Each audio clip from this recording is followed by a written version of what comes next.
Hello, everyone. My name is Moni Oluide, and welcome to today's presentation, Attribution, KPIs, and ROI, oh my, how to properly measure marketing success.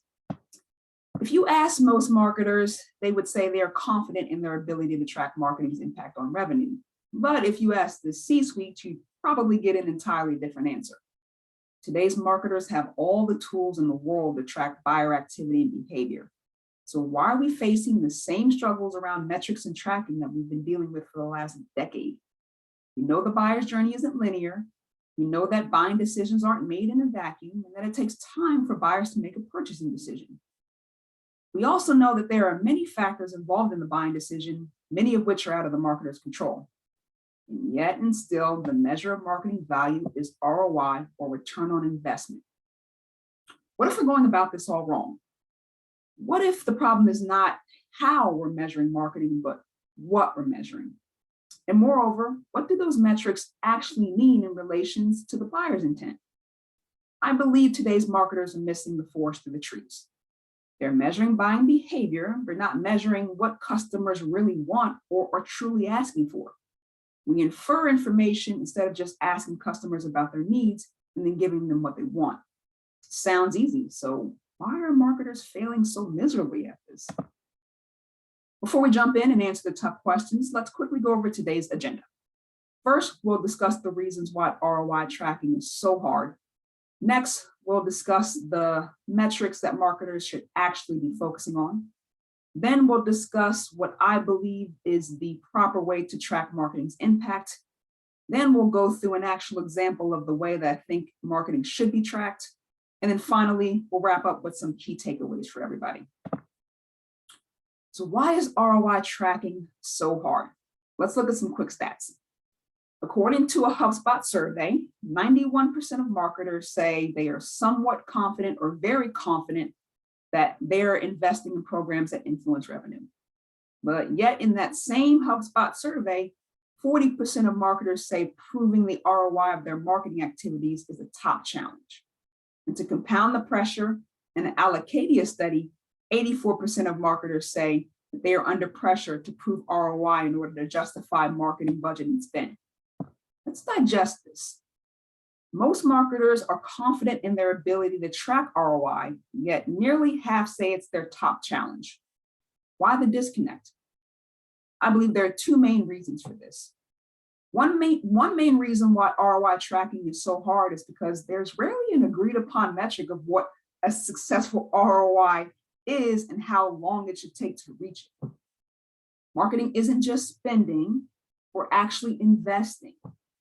Difficult sometimes to get finance, the C-suite, and sales to understand that you're not going to see results in a week or a month or a quarter. And the second reason ROI tracking is so hard is because ROI as a metric doesn't actually tell you anything about the customer. ROI is a business metric, not a marketing metric. Marketing is a service profession. Your job is to serve the customer. Think about it. Marketing isn't asking the customer to do anything. You're offering more information.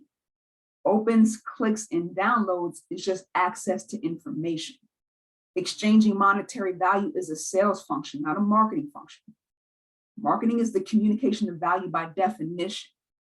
Tracking money is about you, not about them. You could have a successful marketing campaign and not reach a business goal, which brings me to this statement. I know this is controversial, but hear me out. Revenue shouldn't be tracked by marketing. I didn't say don't track anything, but that's what most people hear when I say don't track revenue. There are tons of other metrics and KPIs to track that are not revenue. So why is this the only way to prove marketing's value to the business? It's not about how you track, it's about what is being tracked. The problem with most modern marketing analytics is that the metrics are looked at completely out of context and given arbitrary meaning. Typical marketing metrics are focused on the customer, but are not customer focused. What do I mean by that? We focus on clicks, opens, and downloads, what they're doing. But we're not focused on what really matters to the customer, right? Quality content, learning, educating themselves, having a trusted source. You need to figure out how to give the customer what they want and then track that. Customers tell us all the time what they want. They don't want long forms. They don't want a billion pop-up ads. They want a seamless and interactive user experience. They want to be able to access your information in different formats on different channels. And we ignore all of that because it's hard to track or you're unable to track it. I mean, if I don't have a form, how am I going to get my lead gen numbers, right? How many times have you heard that? Yet, you're turning off the exact people you're trying to attract. We cut off our nose to spite our face all of the time because you have to justify spend and prove your value to the business. Instead, we should be proving our value to the customer. And guess what? You prove your value to the customer, they're going to hand you their money willingly.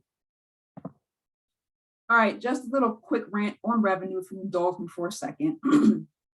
Revenue is a critical metric. However, revenue is the responsibility of the entire business.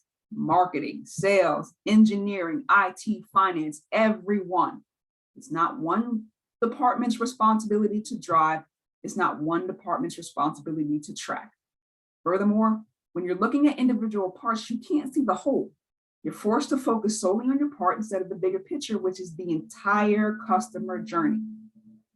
And you're only as good as your weakest link. Marketing could be doing its job perfectly, but if the product stinks, you're not going to make much money. So when the C-suite asks you why you need to spend this money, you should be able to show that that's what your customers want and are asking for. And you should have the data to prove that. Okay, just to emphasize the point here, imagine you're a restaurant and for every bill, you give a portion of the final cost to each role. So let's say 40% to the waitress, 40% to the chef, 10% to the hostess, 10% to the busboy. So you're thinking, what's the problem with this? Again, the problem is you are focused on the individual parts and not the whole. And this assumes that the diner's purchasing decision is effective this way. Like somehow the diners thought, oh, the waitress was good and that's why I ordered the breadsticks, and the chef's pretty talented and that's why I ordered the steak, and the hostess was pleasant enough and that's why I ordered dessert. No, nobody thinks like this. And now look how you're examining the individual parts and not the whole entire dining experience. There may be parts of the dining experience you're not paying attention to because you're focused on your piece of the pie. The hostess helps the waitress supports the chef, the busboy supports the mall, and that's what makes a good experience and a happy customer. We have to focus on customer experience over everything.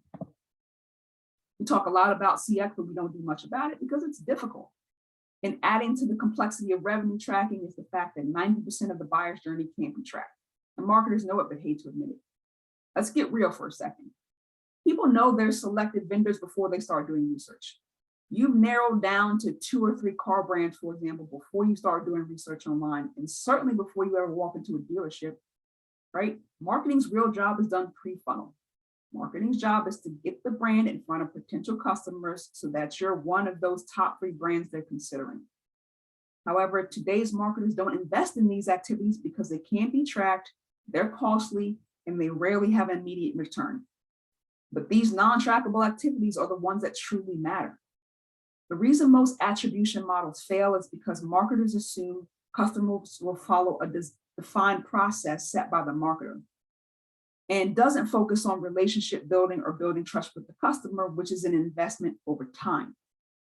Marketers must let go of the notion that everything's trackable. We can't track humans, how they think, how they act, right? We can't track them when they're talking to their friends or talking to their mom or talking to their colleagues, right? We must provide value before the funnel, before they know you exist. You have to give, you have to serve. Where do customers get information they trust, right? Friends and family, peers and colleagues, social networks and community. This hasn't changed for years.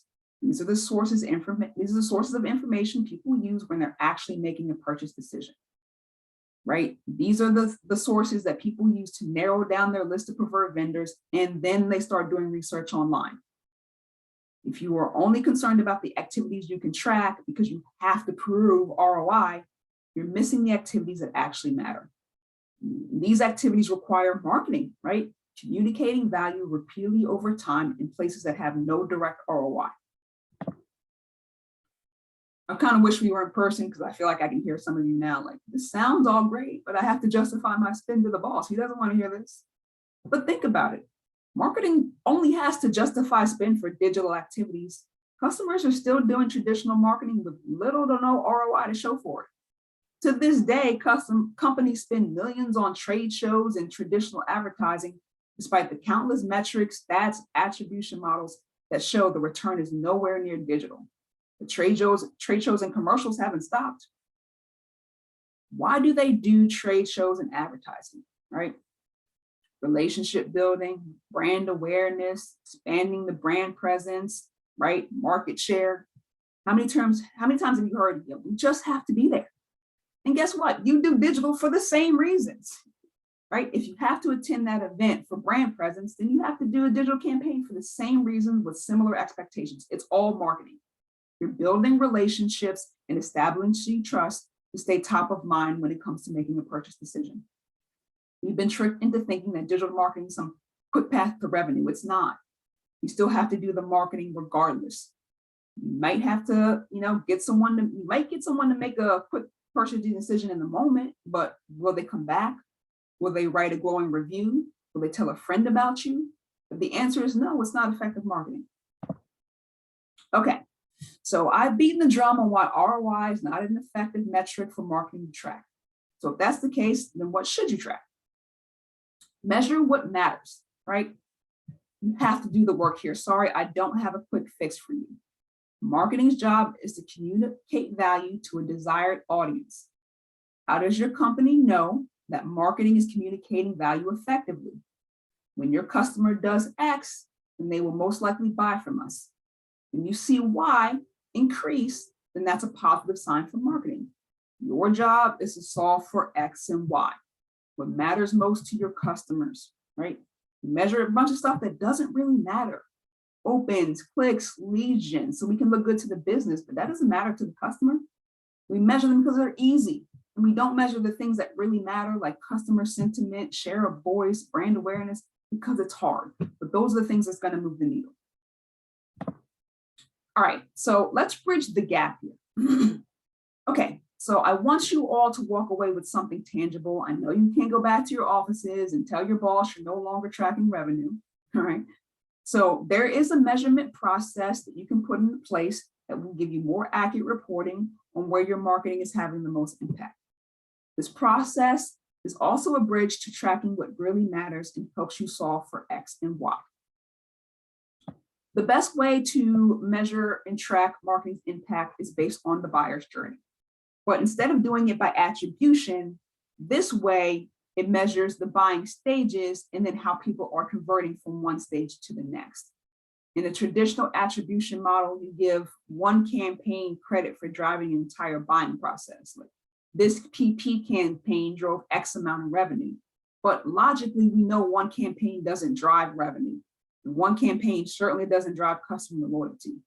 The campaign is just one piece of info the buyer uses in the process.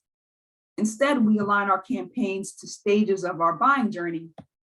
For example, a blog post in the awareness stage, and then measure how good is that blog post at moving someone from awareness to, say, consideration. So if they read the blog post, what's the next logical offer for them to move forward, right? Now your campaigns are in context and better aligned to buying behavior. All right, let's break this down further. What are the steps needed to track marketing's impact? All right, first, number one, identify your audience. It seems simple and obvious, but most companies cast too wide of net in order to speak directly and effectively to their customer. Everyone buys cars, but a college student, a new family, and a retiree are all going to have different buying experiences, right? You need to get to what the target audience truly desires, so you can then reflect that back in your marketing message. All right, secondly, establish your goals for the campaign. If not revenue, what is the marker of success for that campaign or program? What's realistic given the parameters of the campaign and the time it takes to build a relationship? Try goals like brand awareness, increase market share, upsell a new product, drive free trials, etc. These are goals that will result in revenue. And these are things that marketing is actually responsible for and can control. Okay. Number 3, once you know what your goals are and you have a strong sense of your audience, then you can build out your content strategy. Right. First, take inventory, what you already have, repurpose content is needed, and then fill in the gaps where you have them. Right. You need to create content that relates to your audience and communicates the things that they truly care about. And then finally, once you know your desired audience, you establish your goals, you have your content, then you can fill out your buyer's journey and include online and offline activities. Why does this process work? Okay, we know campaigns don't exist in isolation, but yet we track them that way. Logically, we know that a single action or a single campaign doesn't really mean much. You can, once you get them you can get them in the moment, right? But what happens when they need that product or service again and you don't offer a coupon code this month? Will they buy it again? Right? Good marketing is sustainable. All the signs of a good brand come with several positive interactions over time, continuously offering value and building good rapport.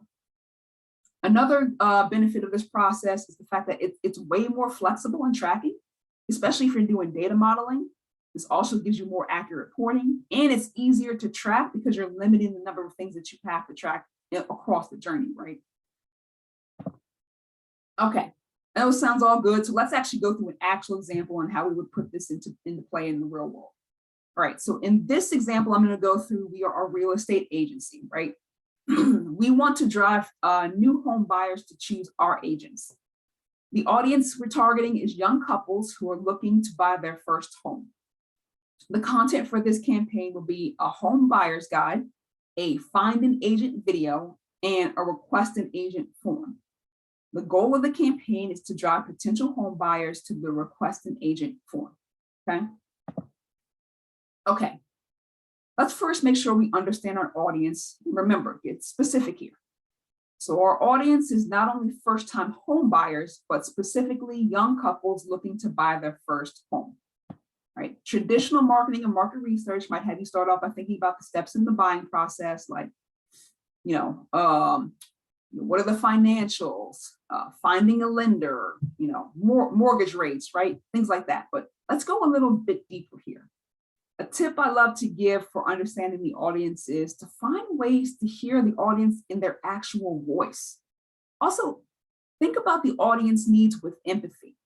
When I hear first-time home buyers, I consider what a monumental life shift that is, right? You're making a commitment for a long time, 30, 40 years. You're establishing roots. It's a huge deal. Put yourself in their shoes. Like, how would you feel?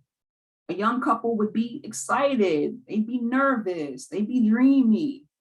They're looking for their dream home, the perfect home where they can see themselves building a family. If you're buying a home, what would you want in a real estate agent, right? Not just someone who knows the area and who knows how to negotiate, but you would want someone who listens, who's patient, who's trustworthy, who's communicative, someone who cares about your needs, right? Not just someone who's out there trying to make a commission, right? All right, so that's our audience. Now that we know, our audience considerations, let's establish some metrics. For this example, ultimately, we want the prospect to complete a request an agent form. We are fairly a popular real estate agency, so we're confident potential buyers would know our company name, but there are also so many realtors and the competition is crazy high. But we want to be on that short list. So our buyer's journey is not going to start at awareness, it's going to start at interest. Someone will be considered in the interest stage if they download the first-time home buyer's guide. So we actually know the beginning and we know the end because we know we ultimately want people to fill out the request an agent form. So now we have to fill out the middle. So in the interest stage, the consumer is probably considering other realtors and other real estate agencies to find the best fit. So based on what we think the next offer should be, we'll offer the how to find an agent video. And watching the entire video will move someone from the interest stage to the consideration stage. Now, I don't think 2 content pieces are going to be enough here. Usually when potential buyers are looking for a home, they want like referrals and, they go on review sites and things like that to narrow down their final decision on an agent. So we should take this into account in our journey. So we'll need one more step here. We'll call this validation. And we'll need our realtors to be reviewed on third-party sites like Zillow or realtor.com. And then we need to have some customers that we can use for case studies and testimonials. Okay, so we have a framework for our buyer's journey. We know our audience pretty well. Now it's time for us to build out our content plan. So we don't just want to build a content map. We want to be able to tell a story here. So the first step in our buyer's journey is the first-time home buyer's guide. This is a strong asset, but the title is not compelling. It doesn't reflect the desires of our customer. First-time home buyer's guide is generic. And listening to our customers, they want to find their dream home. So the new title is The Guide to Finding Your Dream Home. All right, step 2. The next step in the journey is the Find an Agent video. The video content is perfect for the buyer on the go. It just needs to be shortened to around 5 minutes because based on our data, that's the average viewing time for our audience. Also, based on audience research, we know buyers want an agent they can trust. Buyers say that this is the most important part of the relationship. We're going to update the title to reflect that. Our new title is going to be How to Find an Agent You Can Trust. Next step in the journey is reading the customer testimonials and reviews. In this example, we currently don't have this asset, so we're actually gonna, develop this later in the buyer's journey. Now, we're not gonna stop. This is not gonna stop us. We can use third-party sites. We can use influencer content. We can use partners. There are many ways to source content here. We're actually gonna create a referral program that encourages customers to write a review and provide case studies and testimonials. So we'll have this in our completed buyer's journey. And then the final step is the request an agent form. Okay, but we know by audience research, one of the biggest challenges in the realtor-buyer relationship is the communication style mismatch. So it's not just about how well you know the area or how well you can negotiate. It's really about who's the best fit for the customer's needs. So again, we're going to change the title here from request an agent to get matched with your ideal agent. All right, that's our customer story. So let's put it all together. We've aligned the buying stages to our marketing activities. We've defined the steps to move from one stage to the next. Now we're going to measure the success in each stage and the movement between the stages. Okay, so here's the completed buyer's journey for this marketing campaign to get buyers to choose one of our agents, right? We're going to start with interest. So in the interest stage, consumers enter the buyer's journey when they download the Guide to Finding Your Dream Home. We're going to move the consumer to the next stage by offering them the Find an Agent You Can Trust video. On the thank you page after downloading the guide, okay, that's where we're going to put the video. If they don't view it, we'll also send the video and an email follow-up 24 hours later, okay? Our success metrics are going to be based on how many people we get to download the guide. For this example, let's just say 20,000 downloads per 1 million impressions or a 20% conversion rate. Okay, next is consideration. Viewing the Find an Agent You Can Trust video puts the consumer in the consideration stage. To move consumers to the next stage, we're going to proactively send a customer testimonial and link to a peer review site and a follow-up thank you email personalized from the agent 1 day after viewing the video. Our success metrics are going to be 10,000 video views per 20,000 impressions or a 50% conversion rate. Next is the validation stage. Reading the customer testimonial and reviews puts the consumer in the validation stage. To move the consumer to decision stage, we're going to offer a follow-up questionnaire that asks what are the key characteristics you need in an agent in order to make a decision. There's going to be an incentive offer to complete the questionnaire. Then post-questionnaire, there's going to be a CTA for the Get Matched with Your Ideal Agent form.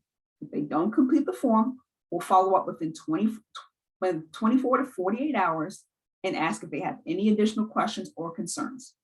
Our key metric here is going to be 1,000 reads per 10,000 impressions or a 10% conversion rate.